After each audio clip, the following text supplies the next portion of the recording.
जो टूटा था, जो बिखरा था, जिसने हारा कभी नहीं था, वो है हमारे भीमराव, वो है हमारे भीमराव, जो भारत का है जिंदा सूरज था, जो टूटा था, जो बिखरा था, जिसने हारा कभी नहीं था।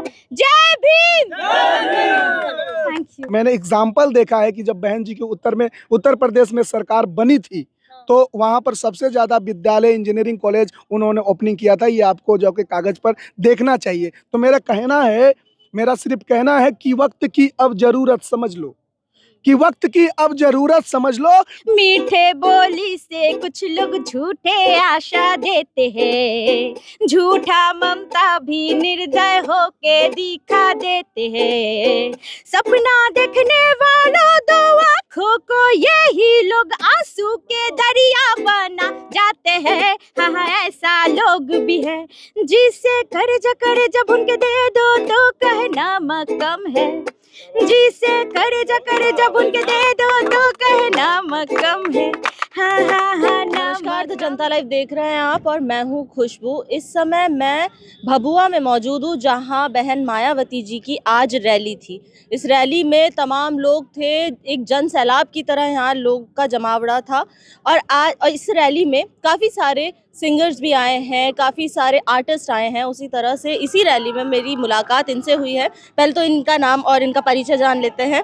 मैम, क्या नाम है आपका? मेरा नाम यश्मिता है और मैं डॉक्टर अंबेडकर प्रज्ञान ज्योति मिशन की मिशन सिंगर हूँ। अच्छा, आप मिशन सिंगर हैं। ये यूकेलेले आप बजाती हैं, आप इसको प्ले भी करती हैं? थोड़ा थोड़ा सीख रही हूँ। अच्छा, अभी सीख रहे हैं। अच्छा, तो यहाँ पे आके कैसा लगा? भभुआ में एक बहुत अच्छी काफ़ी रैली हुई है, काफ़ी सारे लोग थे। बहुत अच्छा लगा मुझे यहाँ पे। जब मैं गाना गा रही थी बहुत सारे लोग मुझे देख रहे थे, तो और फिर यहाँ पे जो माहौल बना था, जीत की खुशी लेके, जो उम्मीदें लेके लोगों के मन में जो आस देखे, वो मुझे बहुत अच्छा लगा। बहुत अच्छा लगा। मायावती जी को देखा आपने? जी, देखे हैं। वो कैसा लगा? वो भी बहुत अच्छे, बहुत स्वीट है, बहुत क्यूट है। अच्छा, कहाँ से आई है आप? आप भी बहुत स्वीट और बहुत क्यूट है, पता है, बड़ी क्यूट सी हैं आप। आपकी आवाज़ भी बहुत प्यारी है, तो बात करने में बड़ा अच्छा लग रहा है। ये बताइए, कहाँ से आई है? मेरा होम टाउन कोलकाता है। हाँ। पर मैं इस मिशन के काम के लिए मैं भाई के साथ जुड़ी हूँ, तो अभी मैं कानपुर में रह रही ये हूँ। आपके भाई हैं? जी। अच्छा। तो ये बताइए कि आप इस मिशन से जुड़ी हैं, इस मिशन से क्यों जुड़ी है? कोई रीज़न होगा, कोई कारण होगा? जी, मुझे देखिए मैं जिस फैमिली से बिलॉन्ग करती हूँ वहाँ पे मतलब बहुत कष्ट करके मेरे मम्मी और पापा ने मुझे पढ़ाई लिखाई सिखाए हैं। मेरे मम्मी दूसरे के घर पे काम करते हुए मतलब बर्तन धो के हम लोगों को पढ़ाई लिखाई सिखाया। मेरे पापा ने गैरेज में काम करके हम लोगों को पढ़ाई लिखाई सिखाए हैं।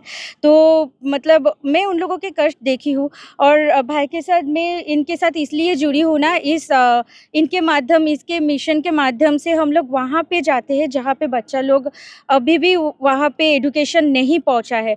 स्कूल में तो बच्चा लोग जाते हैं, सरकारी स्कूल में बच्चा लोग जाते हैं 120-30 ऐसा तो दाखिला होता है। हाँ। पर वहाँ पे पहुँचते हैं, आप अगर मतलब वहाँ पे जाके एग्जामिन कीजिएगा, वहाँ पे देखिएगा 30-25 बच्चा ही पहुँचते हैं। तो उन लोगों को हम लोग, उन लोगों के घर वाले जो होते हैं, घर पे मम्मी पापा जो होते हैं, उन लोगों को जाके मोटिवेट करते हैं कि क्यों पढ़ाना चाहिए, क्यों बच्चा लोगों को आगे बढ़ने देना चाहिए, ताकि उन लोगों का भी आगे का रास्ता जो है, करियर का रास्ता खुल सके। जी, बहुत बढ़िया। ये तो बहुत अच्छी चीज़ है। ये जो इनिशिएटिव है ये काफ़ी ज़्यादा ज़रूरी भी है हमारे देश के सभी युवाओं के लिए, बच्चों के लिए भी। जैसा कि आपने बताया कि आप आर्टिस्ट हैं, सिंगर हैं, गाना भी गाती हैं। तो ये जो मैं खुद गाना लिखती हूँ। अरे, लिखते हो? तो कुछ अपना सुनाओ यार। मैं जो भी गाना सुना रही थी अपना ही गाना सुना रही तो थी। हमें भी सुनाइए। तो ये इसको बजा के अगर गाऊंगी तो मुझे बैठना पड़ेगा। हाँ, कुर्सी मुझे मैं घास पे बैठ सकती हूँ, मुझे कोई दिक्कत नहीं है। मैं बैठ जाऊँ? घास पर बैठ हाँ, जाओ। घास पे अरे बैठ बहुत जाऊँ। बढ़िया। जमीन से जुड़े लोगों की यही खासियत होती है कि हम लोग ना घास पे भी, जमीन पे भी आराम से बैठ सकते हैं। बिल्कुल सही है, हम भी बैठ जाते हैं। ये लीजिए। मुझे ये चीज़ बहुत अच्छा लगता है जो लोग कला के सम्मान करते हैं, जैसे कि मेरे लिए यहाँ पे और लोग भी बैठ गए, तो तो बहुत बहुत धन्यवाद। मेरा मेरा एक करना पड़ता है बहुत। कला एक बहुत अच्छी चीज होती है जो लोगों को अपनी तरफ आकर्षित करती है। अच्छा, आप शुरू जो कीजिए। हाँ, जो मेरा लिखा हुआ गाना है वो मैं डॉक्टर बी आर अम्बेडकर को लिखे एक गाना लिखी हूँ, वो गाऊँ कि और एक गाना सबको जो ज़्यादा पसंद आया है वो है जिसको मतलब मेरे थॉट्स के लिए मैं ऐसे लिखे थे कि जिसको खुशी दोगे वो तोहफे में आंसू ही देते हैं। आपकी क्या इच्छा है, आप क्या गाना चाहती है? आप लोग जो बोलिएगा वही गाऊंगी। बाबा साहेब, हाँ बाबा साहेब यहाँ का। बैठे तमाम लोग जो है उन्होंने बताया हाँ। है कि बाबा साहब का गाना चाहते हैं। जी जी जी, तो ये वाला ऑलरेडी वायरल चल रहा है, तो आप लोग यही वाला सुनिए क्योंकि मैं आगे जब और भी गाना में रिकॉर्ड करूँगी तो धीरे धीरे करके और सुनाती जाऊँगी। बिल्कुल बिल्कुल। जो टूटा था, जो बिखरा था, जिसने हारा कभी नहीं था। जो टूटा था, जो बिखरा था, जिसने हारा कभी नहीं था। वो है हमारे भीमराव, वो है हमारे भीमराव, जो भारत का है जिंदा सूरज था। जो टूटा था, जो बिखरा था, जिसने हारा कभी नहीं था। शरीर का है जात पात, आत्मा का नहीं है, नहीं है, नहीं है। यही कहना चाहा भीमा देवभूमि भारत में, भारत में, भारत में। शरीर का है जात पात, आत्मा का नहीं है, नहीं है, नहीं है। यही कहना चाहा भीमा देवभूमि भारत में, भारत में, भारत में। जय भीम का नारा गूंजे आसमान में, समानता का सपना लाए इंसान में। जय भीम का नारा गूंजे आसमान में, समानता का सपना लाए इंसान में। अंधियारे में दीप जलाया, नए सिता दिखलाया। बरो बरो जागो सब मिलके, उन्होंने यही है सबको समझाया। अंधियारे में दीप जलाया, नए सिता दिखलाया। बरो बरो जागो सब मिलके, उन्होंने यही है सबको समझाया। जो टूटा था, जो बिखरा था, जिसने हारा कभी नहीं था। जो टूटा था, जो बिखरा था, जिसने हारा कभी नहीं था। वो है हमारे भीमराव, वो है हमारे भीमराव, जो भारत का है जिंदा सूरज था। जो टूटा था, जो बिखरा था, जिसने हारा कभी नहीं था। जय Bhim. Thank you. Babasaheb अमर रहे, बाबा साहेब अमर रहे।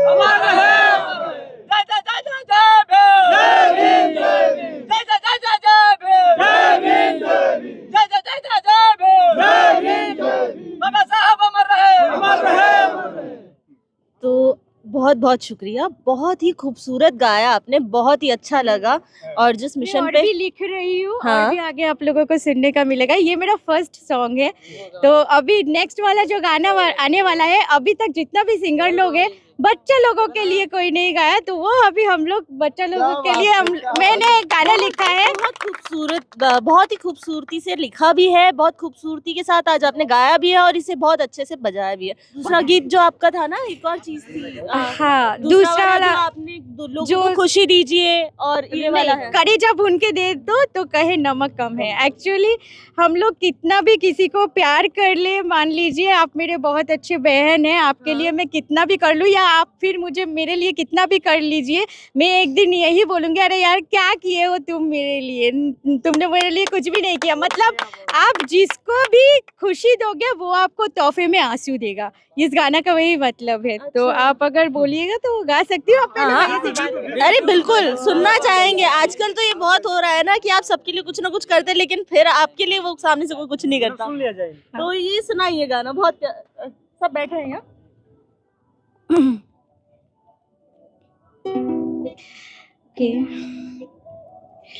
जिसको खुशी दोगे वो तोहफे में आंसू ही देते हैं, जिसको खुशी दोगे वो तोहफे में आंसू ही देते हैं।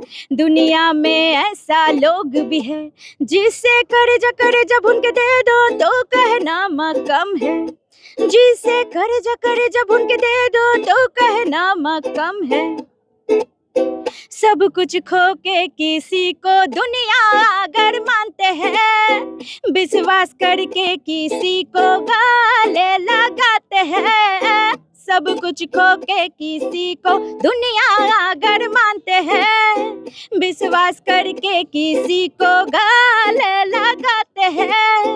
गले लग के पीठ में खंजर वो ही भोगते हैं। हाँ ऐसा लोग भी है जिसे करे जब उनके दे दो तो कहना मकम है, जिसे करे जब उनके दे दो तो कहना मकम है। कहने बोलने से क्या सही में दर्द कम हो जाता है? अगर नहीं तो फिर क्यों किसी को धोखे के चिता में जिंदा जलाया जाता है? जलाने वाले के आग में उसी को एक दिन राख होना पड़ता है। मेरा एक जान यहाँ ऐसा भी है जिसे करे जब उनके दे दो तो कहे नमक कम है।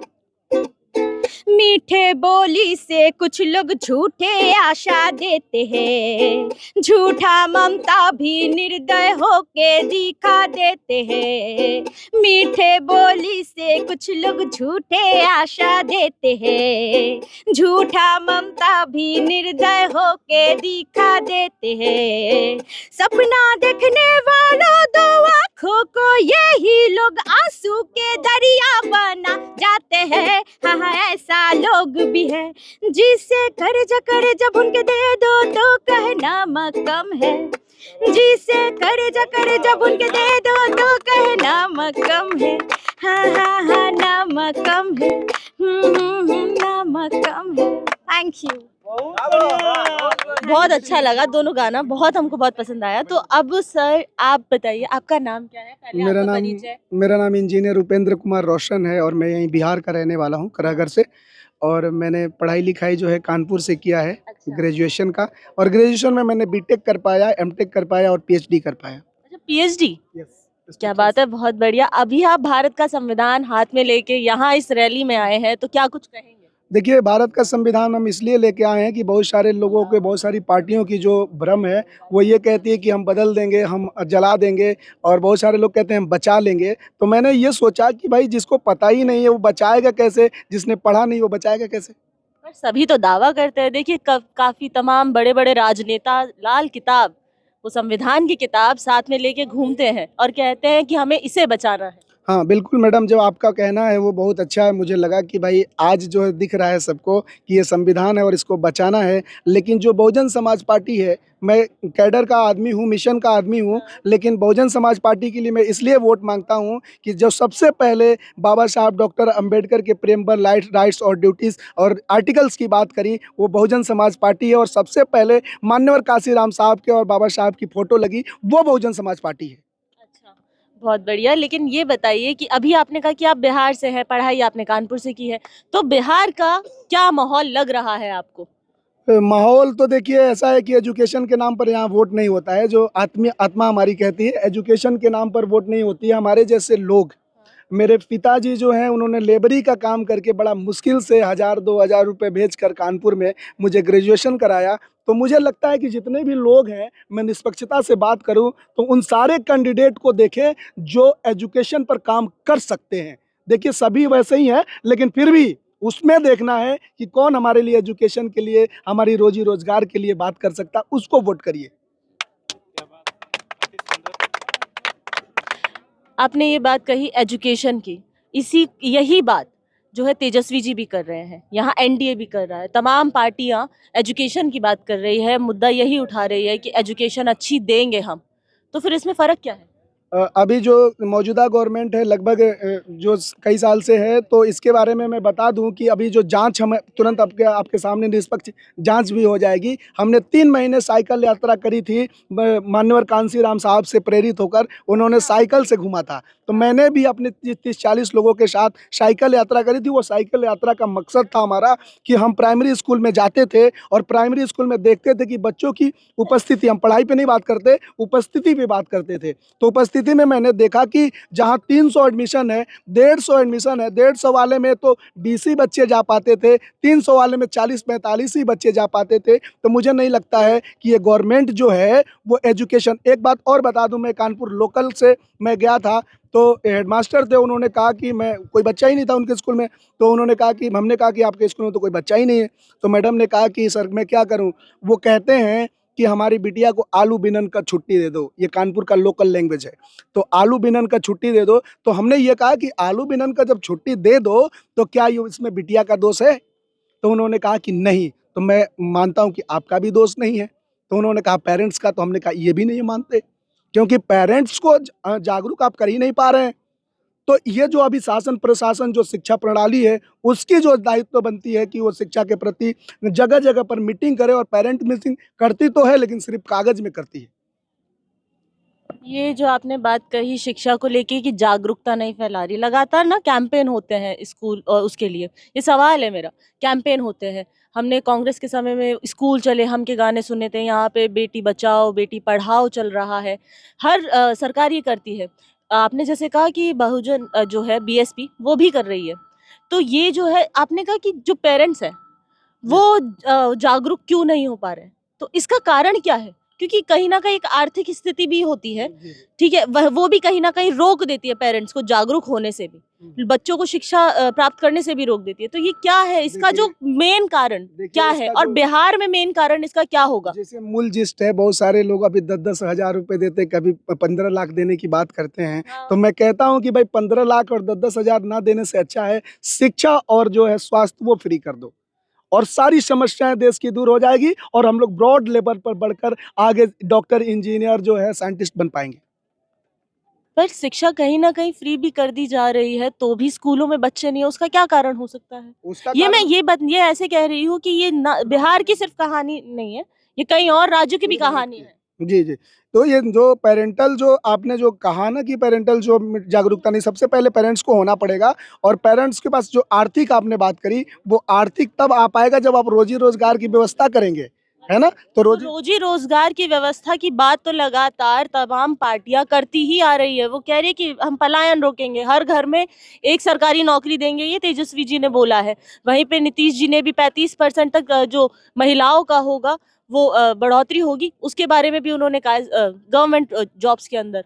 तो उस पर क्या कहेंगे? मैं ये कहूँगा कि तेजस्वी यादव की भी सरकार थी, उनके पिताजी ने बहुत सारे चलाया, हम लोग के गार्जियन हैं, और उन्होंने चलाने के बाद वो चीज़ तो नहीं ला पाए, और अभी जो मौजूदा सरकार है एनडीए नेतृत्व में जो चल रही है वो भी नहीं कर पा रही है। तो मुझे ऐसा लगता है, मैंने एग्जाम्पल देखा है कि जब बहन जी के उत्तर प्रदेश में सरकार बनी थी, तो वहाँ पर सबसे ज़्यादा विद्यालय, इंजीनियरिंग कॉलेज उन्होंने ओपनिंग किया था। ये आपको जो कि कागज़ पर देखना चाहिए। तो मेरा सिर्फ कहना है कि वक्त की अब ज़रूरत समझ लो, कि वक्त की अब ज़रूरत समझ लो, बिना पढ़े अब गुजारा नहीं है, न हुकूमत न रहनुमा, अब कोई भी तुम्हारा नहीं है। पढ़ो और पढ़कर लिखो सब, वरना तारीख बदली मिलेगी। कागज़ और कलम के बिना दूसरा कोई सहारा नहीं है, सहारा नहीं है।